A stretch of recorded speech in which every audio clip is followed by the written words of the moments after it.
Pernahkah sahabat melewati suatu ruas jalan yang dipenuhi oleh penjual bakso dan mie ayam? Anehnya, hampir setiap gerobak selalu ada pembelinya. Bahkan dalam jarak kurang dari 100 meter, ada yang mangkal dan ada juga yang berkeliling. Tetapi sama-sama bertahan bertahun-tahun. Kok bisa ya? Bukannya makin banyak pesaing harusnya makin sepi? Tanya Radiman sambil memandang deretan gerobak di pinggir jalan. Warsidi hanya tersenyum. Yang habis itu bukan pelanggan, tapi pedagang yang salah menghitung strategi. Kalimat sederhana itu membuat Radiman terdiam. Karena dalam bisnis kuliner, jumlah pesaing bukan satu-satunya penentu keberhasilan. Selamat siang sahabat cuy sekalian. Jumpa lagi di channel ini, channel yang membahas tentang peluang usaha, pelajaran bisnis, keuangan, dan kehidupan ringan seputar kita agar kita menjadi pribadi yang lebih baik dari diri kita kemarin. Warsidi sudah 5 tahun berjualan mie ayam keliling. Ia hafal jam makan siang para karyawan, tahu kapan anak sekolah pulang, dan mengerti kapan sebuah kampung mulai ramai. Sementara Radiman baru saja menyewa kios kecil di pinggir jalan untuk membuka usaha bakso. Aku pilih mangkal saja biar pelanggan yang datang, kata Radiman penuh percaya diri. Warsidi menjawab, kalau aku lebih suka mencari pelanggan. Dua cara berbeda, dua keyakinan berbeda, namun tujuan yang sama, yaitu berbisnis. Nah, sebelum kita mengikuti perjalanan mereka, jangan lupa subscribe demi waktu. Karena di channel ini kita belajar bersama bahwa kesuksesan usaha bukan hanya soal kerja keras, tetapi juga soal strategi, keberanian mengambil keputusan, dan cara mengelola uang dengan benar. Meski sama-sama menjual makanan yang disukai banyak orang, kebutuhan modal keduanya sangat berbeda. Warsidi lebih ringan karena tidak perlu membayar sewa tempat, renovasi, sehingga fixed cost atau biaya tetapnya rendah. Sebaliknya, Radiman harus menyiapkan dana lebih besar untuk kios, listrik, air, dan perlengkapan usaha. Namun, ia berharap biaya itu akan terbayar oleh pelanggan tetap yang datang setiap hari. Pertanyaannya sekarang, mana yang sebenarnya lebih menguntungkan dari sisi cash flow? Lebih cepat mencapai break-even point dan memiliki resiko usaha yang lebih kecil? Kisah Warsidi dan Radiman akan memberikan jawabannya.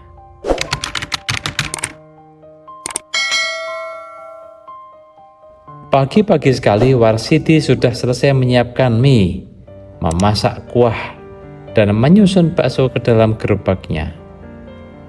Tepat pukul 8 pagi, ia mulai mendorong gerobak menuju kompleks perumahan. Sementara itu, Radiman sibuk membuka pintu kiosnya, menyusun meja, lalu merapikan spanduk bertuliskan bakso urat asli, buka setiap hari. Warsidi sempat berhenti di depan kios. Belum ada pembeli, Man, tanyanya. Radiman tersenyum sambil mengaduk kuah. Sabar bro, pelanggan tetap biasanya datang siang sampai malam. Aku nggak perlu capek-capek keliling. Warsidi menjawab sambil tertawa kecil. Kalau aku justru harus mengajar mereka. Menjelang siang, strategi keduanya mulai terlihat hasilnya. Warsidi berpindah dari sekolah ke kantor kecamatan, lalu ke area pasar. Hampir setiap berhenti selalu ada pembeli yang memanggil. Omsetnya terus bertambah, tetapi tenaganya juga semakin terkuras. Sebaliknya, Radiman sempat terlihat hampir sepi selama 2 jam. Namun, begitu waktu makan siang tiba, beberapa pelanggan datang berurutan. Bahkan ada yang membawa teman karena sudah pernah mencoba sebelumnya. "Mas, seperti biasa, 2 mangkuk ya," kata seorang pelanggan. Radiman tersenyum puas. Nah, ini yang namanya pelanggan loyal. Mereka mengajak temannya, sehingga tidak perlu terus-menerus mencari pelanggan baru. Menjelang sore, keduanya bertemu kembali sambil menghitung hasil penjualan. "Hari ini omsetku lumayan besar," kata Warsidi sambil mengusap keringat. Radiman mengangguk. "Punyaku memang belum sebesar punyamu, tapi rata-rata pembeli pesan minuman dan tambah bakso, jadi nilai transaksinya lebih tinggi." Warsidi mulai berpikir, ternyata mengejar omset belum tentu menghasilkan keuntungan yang besar. Ada biaya tenaga, ada waktu yang terbuang, dan risiko dagangan yang tidak habis yang harus diperhitungkan. Dari sinilah keduanya mulai sadar bahwa memilih usaha keliling atau mangkal bukan soal mana yang lebih ramai, melainkan mana yang paling sesuai dengan modal, strategi, dan kemampuan mengelola risiko bisnis.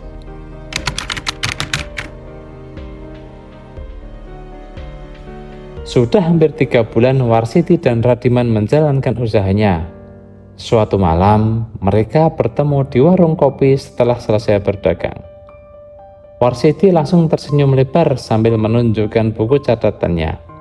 "Man, hari ini omsetku tembus 1 juta rupiah," katanya dengan penuh bangga. Radiman ikut tersenyum. "Wah, selamat. Punyaku cuma sekitar 700 ribuan. Warsiti menepuk pundaknya.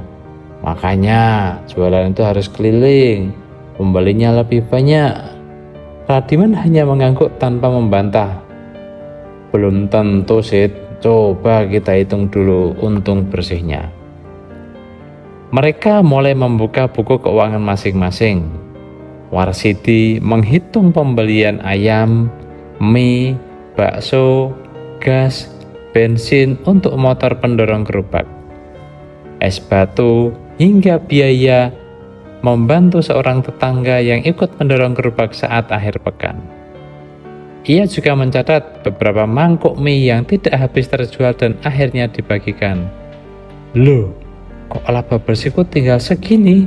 gumam Warsiti dengan wajah berubah serius. Radiman lalu menunjukkan catatannya. "Meski omsetku lebih kecil, sebagian besar daganganku habis terjual. Pelanggan banyak membeli minuman, dan hampir tidak ada bahan yang terbuang. Inilah pentingnya menghitung margin keuntungan, bukan hanya mengejar omset. Yang masuk ke kantong itu laba, bukan penjualan," ujar Radiman. Ucapan itu membuat Warsiti terdiam cukup lama. Selama ini ia merasa sukses karena gerobaknya selalu ramai, tetapi ternyata banyak biaya operasional yang diam-diam menggerus keuntungan. "Berarti aku selama ini salah fokus ya?" tanyanya pelan. Radiman tersenyum sambil menyeruput kopi. "Ramai memang menyenangkan, tapi bisnis yang sehat adalah bisnis yang memiliki cash flow positif dan keuntungan yang terus bertumbuh." Malam itu menjadi titik balik bagi Warsiti. Ia mulai sadar bahwa seorang pedagang tidak cukup pandai memasak, tetapi juga harus pandai membaca angka. Dan tanpa mereka sadari, ujian yang jauh lebih besar sedang menunggu di depan.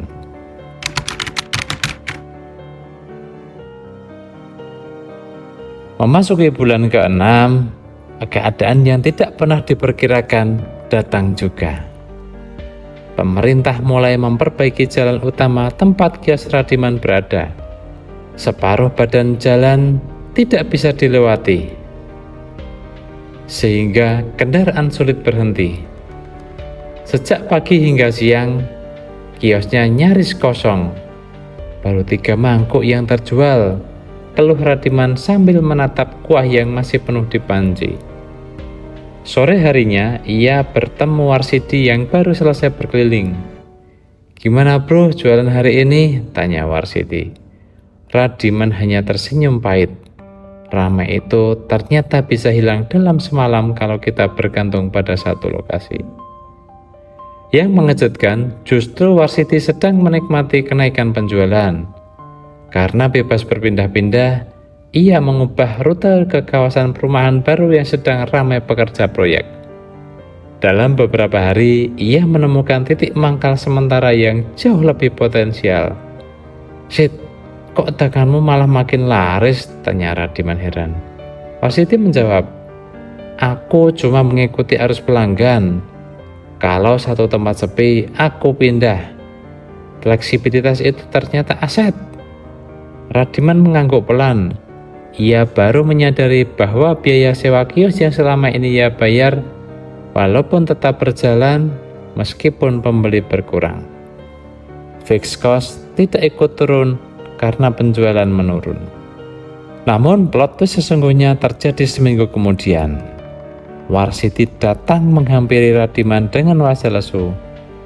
"Man, gerobakku rusak, as roda patah di tengah jalan, dagangan tumpah, dan aku terpaksa berhenti 3 hari untuk memperbaiki gerobaknya." Radiman terdiam sejenak, lalu tersenyum sambil menepuk bahunya. "Sekarang kita impas. Aku rugi karena lokasi, kamu rugi karena gerobak rusak." Mereka akhirnya tertawa bersama. Saat itulah keduanya sadar bahwa tidak ada model usaha yang benar-benar bebas risiko. Usaha mangkal memiliki risiko bergantung pada lokasi, sedangkan usaha keliling memiliki risiko bergantung pada kondisi gerobak, tenaga, dan mobilitas. Keduanya kemudian mulai berpikir untuk menggabungkan strategi agar bisnis mereka lebih tahan menghadapi perubahan. Beberapa bulan kemudian, Warsiti dan Radiman duduk bersama menikmati semangkuk bakso di depan kios yang kini ramai kembali. Mereka sepakat bahwa selama ini mereka terlalu sibuk membandingkan siapa yang paling laris, padahal yang lebih penting adalah siapa yang mampu bertahan saat keadaan berubah. Kalau dipikir-pikir, usaha keliling maupun mangkal sama-sama bisa sukses, kata Warsiti. Radiman mengangguk sambil tersenyum. Yang menentukan bukan gerobaknya, tetapi cara kita mengelola usaha. Keduanya pun mulai menjalankan strategi baru. Warsiti membuka titik mangkal pada malam hari, sedangkan Radiman sesekali menerima pesanan keliling untuk acara hajatan dan kantor. Pendapatan mereka menjadi lebih stabil karena tidak lagi bergantung pada satu cara berjualan. Dari kisah sederhana ini ada 4 pelajaran penting yang bisa kita ambil. Yang pertama, sesuaikan model usaha dengan kemampuan modal Anda. Jika modal Anda terbatas, berjualan keliling dapat mengurangi fixed cost karena tidak perlu membayar sewa tempat. Yang kedua, jangan hanya mengejar omset. Fokuslah pada margin keuntungan, karena laba bersih adalah ukuran kesehatan bisnis yang sebenarnya. Pelajaran ketiga, jangan bergantung hanya pada satu sumber pelanggan. Bangunlah pelanggan tetap, manfaatkan layanan pesan antar, dan siapkan alternatif ketika kondisi pasar berubah. Dan pelajaran yang keempat, selalu sisihkan sebagian keuntungan sebagai dana darurat usaha, karena kerusakan gerobak, renovasi jalan, atau penurunan pembeli bisa datang terjadi kapan saja tanpa pemberitahuan. Pedagang yang bertahan bukan selalu yang paling besar modalnya, tetapi yang paling siap menghadapi resiko. Sekarang giliran Anda. Jika Anda diberi pilihan memulai usaha mie ayam atau bakso, Anda akan memilih berjualan keliling atau mangkal di lokasi? Tuliskan alasannya di kolom komentar. Karena pengalaman dan pendapat Anda bisa menjadi inspirasi bagi penonton lain. Jika kisah Warsiti dan Radiman memberikan manfaat, jangan lupa tombol like, subscribe, dan bagikan channel Demi Waktu. Sampai jumpa di cerita berikutnya. Sukses seringkali datang pada mereka yang berani bertindak dan jarang menghampiri penakut yang tidak berani mengambil konsekuensi. Salam demi waktu.